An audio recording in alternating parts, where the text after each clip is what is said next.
It all started on a regular Saturday morning when I was preparing for a weekend hunting trip with my buddies. My family and I live on a plot of land that's surrounded by nature and wilderness, with a private hunting path leading to some of the best spots for deer hunting. It's a place we've cherished for years, and we've always kept it to ourselves, until the HOA got involved. We had never had issues with the homeowners association before. Sure, they would occasionally send letters about landscaping or lawn maintenance, but nothing too major. Small things that didn't really bother us. But I was starting to notice a shift. The HOA, it seemed, had begun paying a lot more attention to our property than usual. At first, I chalked it up to a coincidence, but this time felt different. That particular Saturday morning, I was up early, tying my boots and packing my gear. The scent of fresh pine mixed with the crisp morning air as I loaded my rifle and checked my supplies. It was just the kind of morning I'd been looking forward to all week. My buddies were going to meet me later at the cabin, and we were planning a full day out on the land. It was our tradition, our escape from the world, a chance to recharge and bond over hunting stories and shared memories. But as I was about to step out the door, I saw something that stopped me in my tracks. A large SUV was coming down the private hunting path that led to the heart of our land. I stood frozen, watching as the vehicle kicked up dust and gravel, inching closer. The path wasn't meant for vehicles. It was narrow, unpaved, and surrounded by dense woods on both sides. Only dirt bikes or four-wheelers, people who respected the land and knew the rules, ever traveled down it. Yet here was a massive SUV, slowly crawling up the path. I could see the driver now, and the unmistakable HOA logo on the side of the vehicle confirmed my suspicions. It was the HOA inspector. I walked outside, my mind racing. Why was he here? Our property had always been private, and there were clear no trespassing signs along the path. I couldn't believe he was driving up it without permission. As I stood there, staring at him, the SUV crept closer to the entrance of the woods, and I could feel my frustration bubbling over. The nerve of this guy!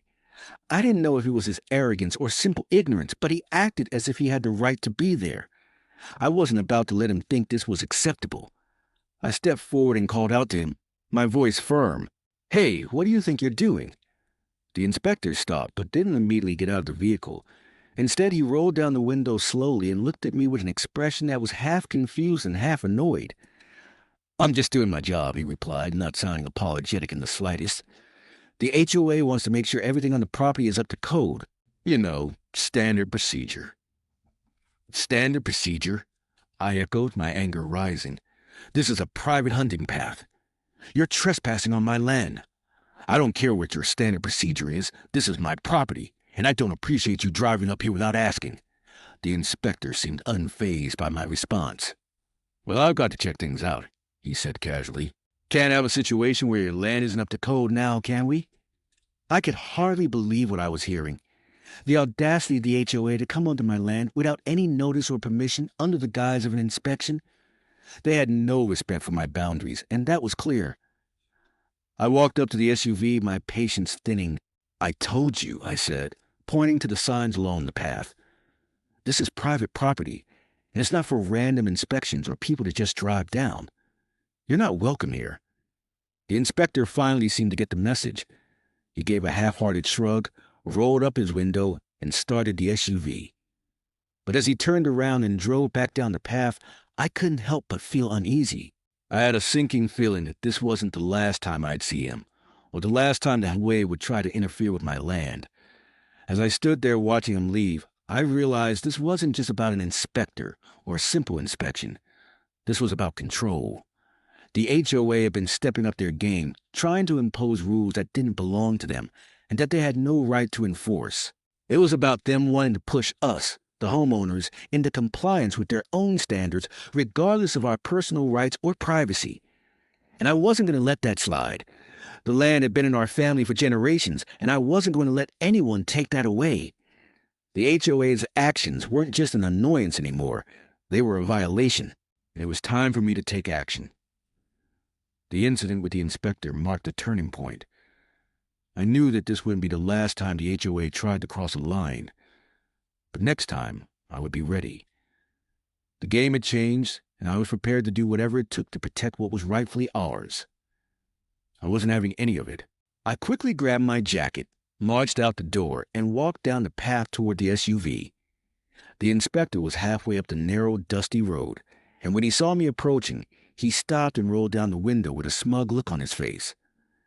"Can I help you?" he asked, his tone casual, as though he didn't expect any resistance. The way he spoke made it clear he had an air of superiority, and it only added to my growing frustration. His attitude told me he thought he was above everyone else, like the rules didn't apply to him, and he could simply do whatever he wanted. I didn't hide my frustration. I walked right up to the SUV, my boots crunching on the gravel, and said firmly, "You have no right to be on it without permission. That path isn't for vehicles, especially not without notice or good reason." He didn't seem at all fazed by my words. In fact, he just shrugged and leaned back in his seat like he was perfectly comfortable in the situation. "I'm just doing my job," he said nonchalantly. "The HOA wants to ensure everything is up to code. It's standard protocol to check out paths like these." He gave a dismissive wave at his hand, as if it was the most natural thing in the world to drive up a private hunting path uninvited. I could feel my blood boiling. Not only was he trespassing, but he was acting as though he had the authority to impose himself on our land just because he was part of the HOA. We hadn't received any warning about an inspection, nor had we been notified that anyone would be coming to check on our property. For all I knew, this could have been a personal vendetta or a power trip. It was clear the HOA was making moves to extend its reach into areas that were none of their business. I stood there for a moment, trying to control the anger that was threatening to boil over. I could feel the muscles in my jaw tightening. I didn't care what his standard protocol was or whether the oath had sent him. This was my land, my family's property, and I wasn't about to let some arrogant inspector think he could do whatever he wanted, whenever he wanted. I wasn't going to let him get away with this. "Get off my land," I said, my voice hardening. I felt my chest tighten as I spoke. "If you want to inspect anything, you better stick to the public roads and stay off my hunting path. You have no permission to be here, and if you continue, I'll make sure this goes further." His face flickered with irritation, but he didn't respond immediately. I could see the wheels turning in his mind, trying to decide whether he wanted to argue or just leave. But instead of responding, he scoffed and rolled his eyes like I was some inconvenience to him. He didn't seem to take my warning seriously at all. The inspector revved the engine of his SUV, and I could hear the loud rumble of the engine as he shifted into reverse. He wasn't going to back down easily, but I wasn't going to let him bully me. He put the vehicle in drive, and just as I thought he might finally leave, he slowly began to move backward down the path, kicking up a massive cloud of dust as he turned around. I stood there watching him retreat, my fists clenched at my sides. The dust settled around me, the dry air stinging my eyes as I watched the SUV disappear down the road. I was seething with anger, but I didn't let it show. I had just confronted an HOA inspector who had no respect for the boundaries of our land, and though he left for now, I knew this wasn't over. This wasn't just a random visit from a rogue inspector. It was part of something bigger. The HOA was looking for ways to make our lives difficult, to find any reason to complain, and to impose their will on us. And that was something I wasn't going to stand for. I watched the dust fade into the distance and took a deep breath. I was still fuming, but I knew I had to think strategically. The inspector had left for now, but I knew they would be back. This wouldn't be the last time they tried to push us around. The HOA had already been making their presence felt in small, insignificant ways, complaining about the height of the grass, minor things they thought gave them the right to impose their standards on our land. But this was different. The hunting path was ours, and no one had the right to violate that. The confrontation had just marked the beginning of what was likely to be a long, drawn-out battle. But this wasn't just about one inspector. This was about standing up for what was ours, our land, our privacy, and our rights. I wasn't done with this, not by a long shot. If the HOA thought they could get away with invading our private space, they had another thing coming. And I was ready to take them on. They had no idea what they were getting into. That night, I couldn't sleep. The whole situation kept running through my mind over and over. The dust from the SUV still lingered in the air, and the sound of the engine echoing through the woods kept replaying in my head. I couldn't shake the feeling of helplessness that came with knowing the HOA had trespassed on my private land without any regard for our rights. It wasn't just the inspector's presence that bothered me. It was the principle. They thought they could invade our space, ignore the clear no trespassing signs, and do whatever they wanted without consequences. They were acting like they had the authority to control our land. I wasn't the type of person to let things slide. I never had been. But I knew this was different. This wasn't just some small complaint like grass growing too high or my truck being parked in the wrong spot. This was about something far more important: our privacy, our land, and our right to be left alone. As I lay there, tossing and turning, I tried to think logically. What could I do to make sure this didn't happen again? How could I send a clear message that our property wasn't up for grabs for anyone who thought they could stroll down it? I thought about the hunting path, the narrow, winding dirt road that had always been a shortcut for vehicles and one of our private sanctuaries.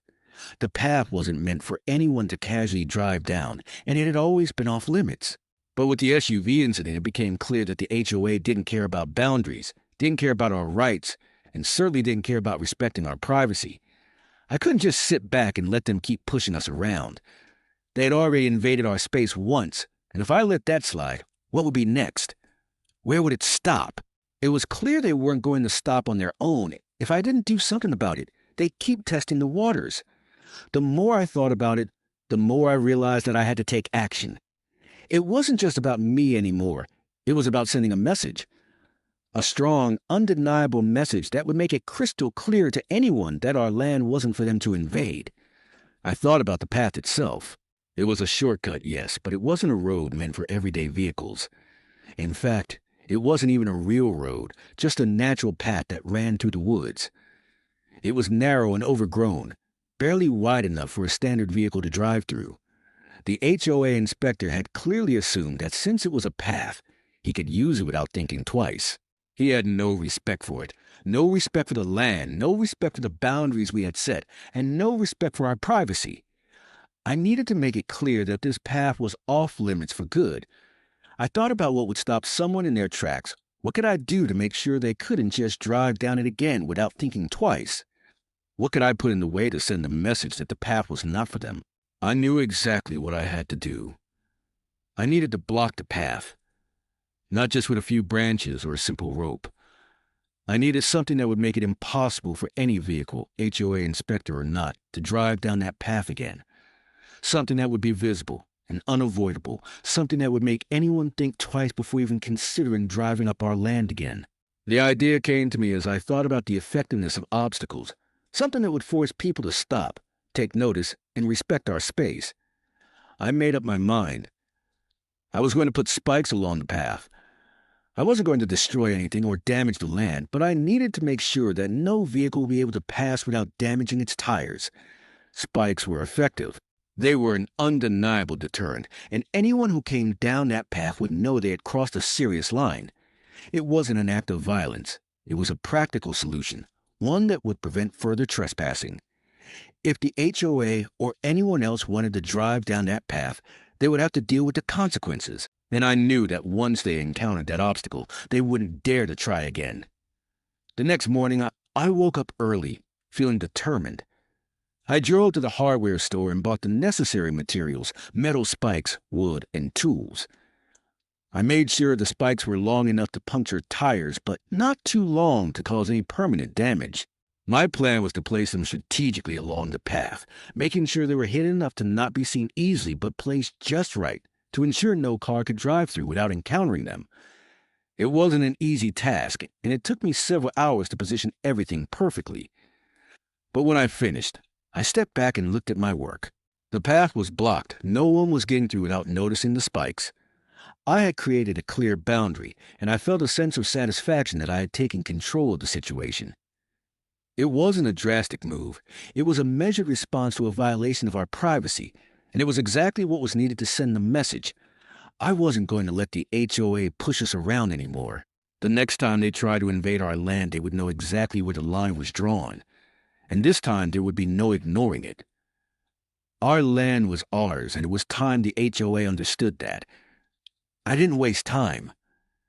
The moment I made up my mind, I knew I had to act quickly. I couldn't sit around waiting for the HOA or anyone else to keep pushing the boundaries of what was rightfully ours. This wasn't just about the path or the trespassing inspector. It was about drawing a hard line in the sand. No one was going to take my land or violate my privacy again.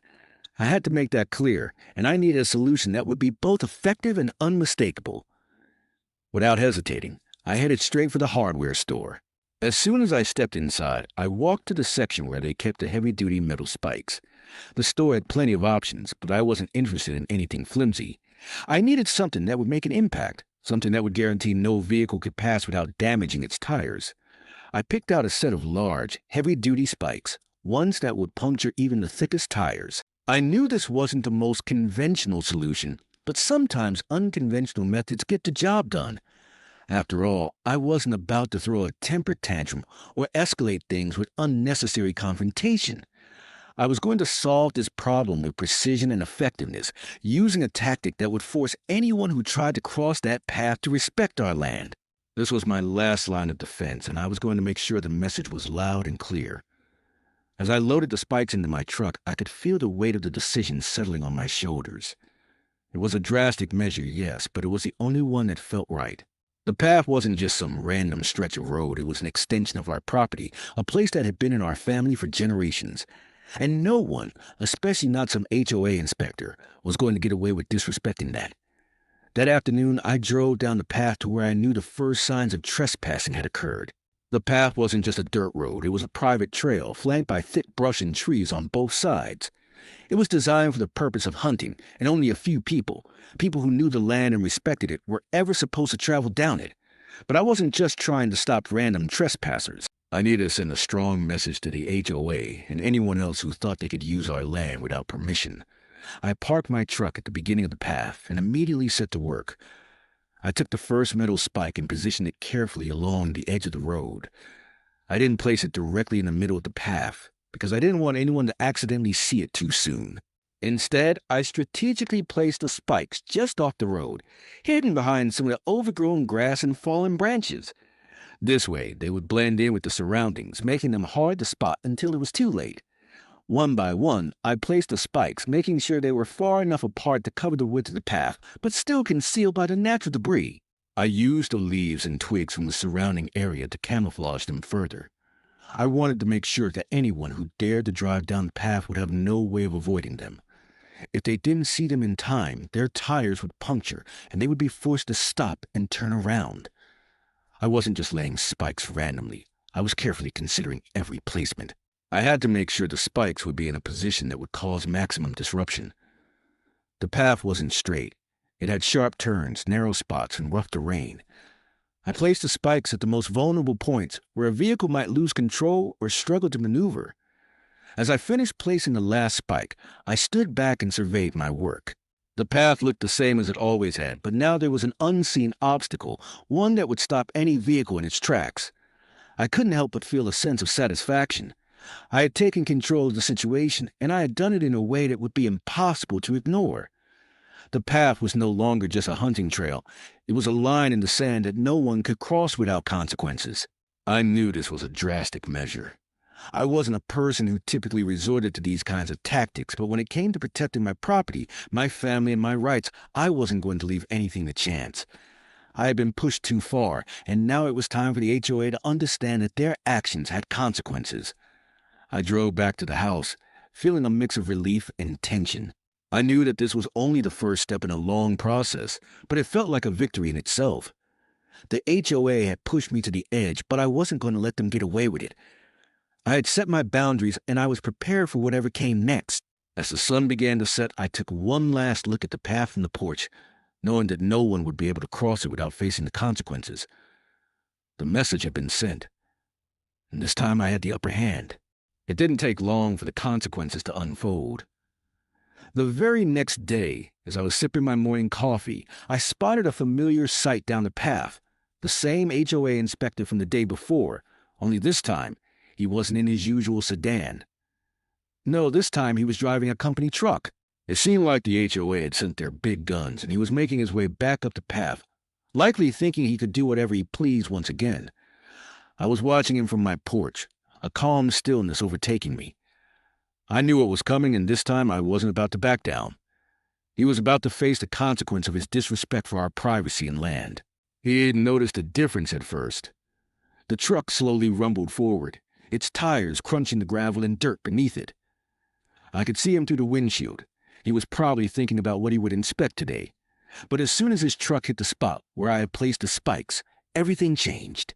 The tires hit the metal spikes with a sudden, unmistakable jolt, followed by the unmistakable hiss of air escaping from the tires. He stopped dead in his tracks. The realization hit him immediately. He slammed his hands on the steering wheel, his face reddening as he looked around. He couldn't go forward, and he couldn't go backward. The tires were completely flat, and the truck was stuck. The inspector got out of his vehicle, clearly furious. He looked down at the ground, his eyes scanning the path as he realized what had happened. The spikes, still partially hidden beneath the brush and leaves, were visible now, their sharp points embedded into the rubber of the tires. The message was clear. Someone had blocked his path on purpose. I walked toward him slowly, my arms crossed over my chest, and I could feel a sense of calm confidence wash over me. I wasn't angry anymore. I wasn't frustrated. This was about control and taking a stand for my land. This was about showing the HOA that they couldn't just run over us, not anymore.